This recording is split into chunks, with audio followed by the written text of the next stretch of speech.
భక్త రామదాసుగా విఖ్యాతులైనటువంటి శ్రీ కంచర్ల గోపన్న మహాశయ మీకు శతకోటి వందనాలు. శ్రీరామ భక్త తత్పరతో జీవితం సరసాల పాలైన వెనుకాడక భద్రాచలములో స్వయం వ్యక్త మూర్తులైనటువంటి సీతారామ లక్ష్మణులకు మీరు భవ్యమైన ఆలయ నిర్మాణం గావించినారు. అనంతర కాలంలో అర్చకులుగా ప్రవేశించిన వారు మీ ఆశయాలకు భిన్నంగా ఘోరమైనటువంటి అపచారాలు చేస్తున్నారు. ఈ తెలుగు గ్రామాల వారే ఆలయంలో అర్చకులుగా చోటు సంపాదించుకొని మీరే వారిని శ్రీరంగం నుండి తెచ్చినారని ప్రచారం చేసుకుంటూ శాశ్వతంగా స్థానం కల్పించుకొని వారు చేసే మార్పులన్నీ మీరు చేసినట్లుగా అబద్ధాలు ఆడుతున్నారు. వారిని మీరు శ్రీరంగం నుండి తెచ్చుట అబద్ధమని ప్రాచీన గ్రంథాలే తెలుపుతున్నాయి. మిమ్ము వైష్ణవుడిగా చిత్రీకరించి తమ పబ్బం గడుపుకోవడం కోసం నాటి కబీర్దాసు సంప్రదాయంలో శిష్యులైనటువంటి మీకు రఘునాథ భట్టారాచార్యులు అనే గురువు గారికి సంబంధం కల్పించినారు. పూర్వ గ్రంథాలలో ఆయన ఊసే లేదు. శివద్వేషులైన అర్చకులు మీచే ప్రతిష్ఠింపబడిన శివలింగమును కూడా పెరికి గోదావరిలో పారవేసినారు. అందరి అర్చక స్వాములే ఆ విషయం రాసినారు. సాధ్యం కాక ఊరుకున్నారు. కానీ అసలు మీరు నిర్మించిన గర్భాలయాన్నే తీసివేసి మార్చుడు ద్వారా మీచే నిర్మితమైన వారికి లేని గోపుర విగ్రహాలన్నింటినీ తొలగించి చూచారు. మీరు ఏర్పరిచినట్లే నాటి నుండి అంతా శ్రీరామనవమి మీరు ఏర్పరిచిన గోత్ర ప్రవరులతో కళ్యాణం చేస్తున్నది. కానీ అసలు మీరు నెలకొల్పిన ఆలయంలోనే గోత్ర ప్రవరులు అసలు దశరథ రాముడిననే నామంనే మార్చివేసి కొత్త పేరు తెచ్చినారు.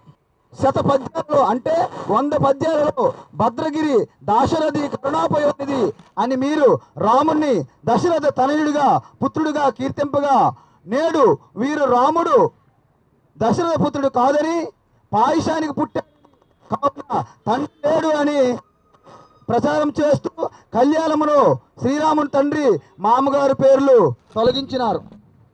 మీరు సీతారామచంద్ర స్వామి దేవస్థానంగా ఏర్పరిచిన అసలు పేరునే మార్చేసి మీ రామచంద్రుని రామనారాయణుడిగా అంటున్నారు. వారి వంచనలను ప్రశ్నింపకుండడం కోసం శుభలేఖలనే మార్చేశారు. క్షత్రియుడైనటువంటి రామునకు ప్రవర పెద్దలకు శర్మ అనే బిరుదు వాచకం పెట్టి క్షత్రియుణ్ణి బ్రాహ్మణుగా మార్చి కళ్యాణం చేస్తున్నారు. మహాశయ, వీరి వికృత చేష్టలను గమనించండి. ఎదురుకోల్లో శ్రీరామచంద్రుడు, మరుసటి రోజు కళ్యాణంలో రామనారాయణుడు, పట్టాభిషేకం రోజున మళ్ళీ దశరథ పుత్రుడు రాముడిగా పిలుస్తున్నారు. మరో విచిత్రం ఏమిటంటే కళ్యాణం రోజున కూడా కన్యావరల ప్రవరంలో రామనారాయణుడట, కన్యాదానంలో మరలా శ్రీరామచంద్రుడంట. ఈయన అచ్యుత గోత్రం వాడట.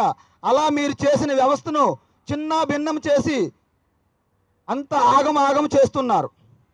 ఏ ఆగమమైనా వైష్ణవ ఆగమాలు కూడా చెప్పిన విధంగా పాటిస్తూ ఆగమ శాస్త్ర విరుద్ధంగా ప్రవర్తిస్తున్నారు. అంతేకాదు అన్ని రామాలయాల్లో కూడా ఇలా మారుస్తామని శబ్దం చేస్తూ సవాళ్లు విసురుతున్నారు. ముద్రిత గ్రంథాల్లో కూడా కొన్ని పేజీలు తారుమారు చేసి ప్రక్షిప్తాలు చొప్పించి చరిత్రకు శాస్త్ర ఘోర అపరాధం చేస్తూ గోత్ర ప్రవరుల మార్పులు కూడా వాటిని ఆధారంగా చెప్పుకుంటున్నారు. ఉదాహరణకి కొండపల్లి రామచంద్రరావు గారి పుస్తకంలో పేజీలు చొప్పించారు. మూల విరాట్ ఏదైనా ఉత్సవమూర్తికి అచ్యుత గోత్రం చెప్పాలి అంటున్నారు. అందరు దేవుళ్లకు అచ్యుత గోత్రమేనా? ఏమిటి వీరి అజ్ఞానం? అంటే యావత్ సృష్టి అంతా లక్ష్మీనారాయణ స్వరూపమైనప్పుడు ఇంకా అవతారాలు ఏముంటాయి? ఇంక కళ్యాణాలు వేరు ఏముంటాయి? ఎందరో సాధు సంతులు పండితులు చెప్పినా వినకపోగా వారిని నిందిస్తూ మీకు మీ రామునికి మా అపచారం చేస్తున్నారు.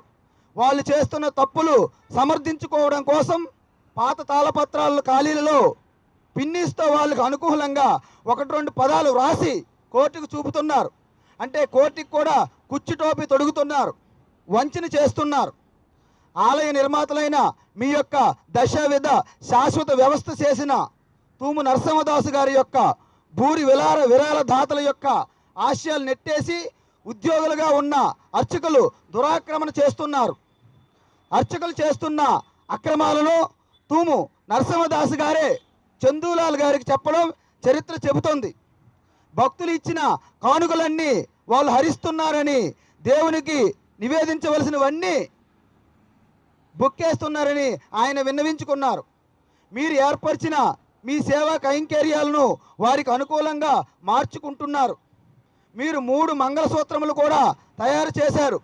ఒకటి దశరథుని తరపున, ఇంకొకటి జనక మహారాజ్ తరపున, 3వది భక్తులందరి తరపున మీ పేర చేయించగా ఆ దశరథ జనక పేర్లు చెప్పక మీరే 3 పెట్టినట్టుగా చెబుతున్నారు.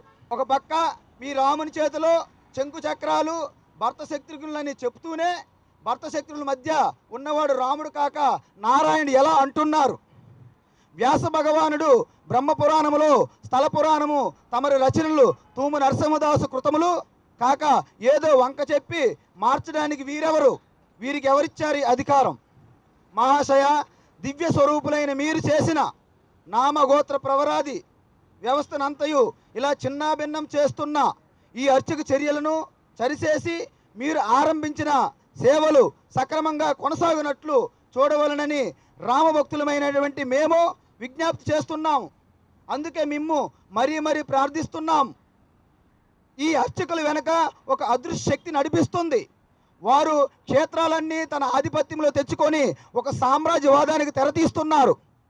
వారు బయటికి గురువులుగా సన్యాసులుగా కనిపిస్తున్నప్పటికీ సీతారాములు వేరు చేసి సీతారాముల కళ్యాణం జరగనీయకుండా ప్రయత్నిస్తున్నటువంటి మరొక సన్యాసి, కపట సన్యాసిగా వచ్చినటువంటి రావణాసురుడి పరంపరగా కొనసాగిస్తున్నారు. కాబట్టి ఇప్పటికైనా సరే మా బాధని, మా గోడిని అర్థం చేసుకొని యావత్ రామభక్తులంతా మీకు విన్నవించుకుంటున్నాం. ఇట్లు శ్రీరామ భక్తుల బృందం.